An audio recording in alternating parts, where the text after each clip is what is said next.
Salam lestari, salam literasi, Firsa Besari. Beberapa pertemuan singkat memang diciptakan untuk lama melekat di dalam hati. Beberapa rindu memang diharuskan terasa, bahkan sebelum meraih. Karena perpisahan, semanis apapun, seindah apapun, tetaplah perpisahan. Ada cerita yang harus berubah menjadi kenangan. Beberapa orang mungkin sudah tak asing dengan kalimat tersebut. Singkatnya, ada Prem yang ingin melihat keindahan Indonesia sebelum disibukkan dunia kerja. Ada Badui yang ingin menjajal kemampuan menyelamnya di berbagai lautan negeri ini. Dan ada seseorang yang berangkat tanpa kesiapan rute dan tujuan pasti. Entah mencari jati diri, entah melarikan diri karena tidak kuat bercengkrama dengan kenangan yang tersimpan di sudut-sudut kota Bandung. Ya, arah langkah. Secara garis besar, buku ini menceritakan perjalanan yang berisi tentang 3 hal. Menyembuhkan diri dari luka, pencarian jati diri, dan keanekaragaman Indonesia.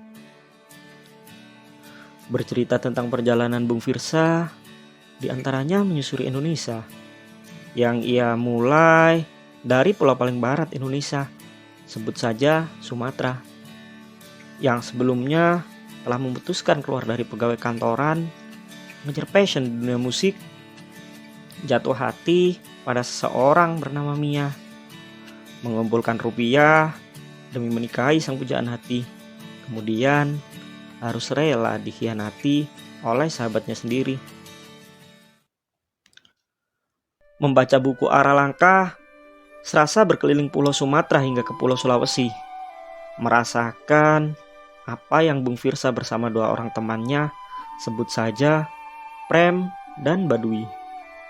Membaca obrolan-obrolan ketiganya dengan masyarakat setempat, dengan kawan-kawan lama di dunia maya namun baru di dunia nyata, atau monolog dari Bung yang masih berkutat dengan rasa sakit, serta mengetahui jika Bung pernah segila itu. Gak heran juga jika bentuknya jadi seperti sekarang. Aneh ya, kita gak akan pernah tahu kemana hidup membawa kita. Hidup ini seperti petualangan panjang dengan hiasan suka dan duka, bahan cerita untuk anak cucu kita kelak yang ia tangkap lewat mata dan diabadikan lewat foto dan tulisan. Aku sendiri yang tidak ikut bertraveling keliling Indonesia sempat berimajinasi dengan buku ini. Arah langkah bukan tentang sekedar perjalanan. Langkah pertama menentukan langkah kita berikutnya. Dan jika langkah itu ingin dimudahkan, gunakanlah komunikasi yang baik dengan setiap orang yang kamu temui, bahkan tidak kamu temui dalam konteks nyata. Karena satu pertemuan akan menyebabkan pertemuan yang lain dan memberimu pengalaman dan bisa yang lain. Dari Arah Langkah, saya belajar jika buku ini menggambarkan bahwa hal tersakit pun dalam hidupmu kadang membawa bahagia di lain waktu, bahwa hidup ini menyenangkan kalau kita melihat dari sudut pandang yang tepat. Asal jangan kau tutup mata hatimu, serap pengetahuan dari semesta yang beri untukmu. Meskipun diwarnai perbedaan, cinta dan persahabatan bisa ditemukan dimanapun.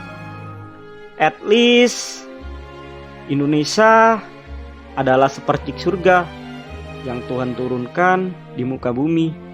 Dan sejauh apapun jalan yang kita tempuh, tujuan akhir selalu rumah.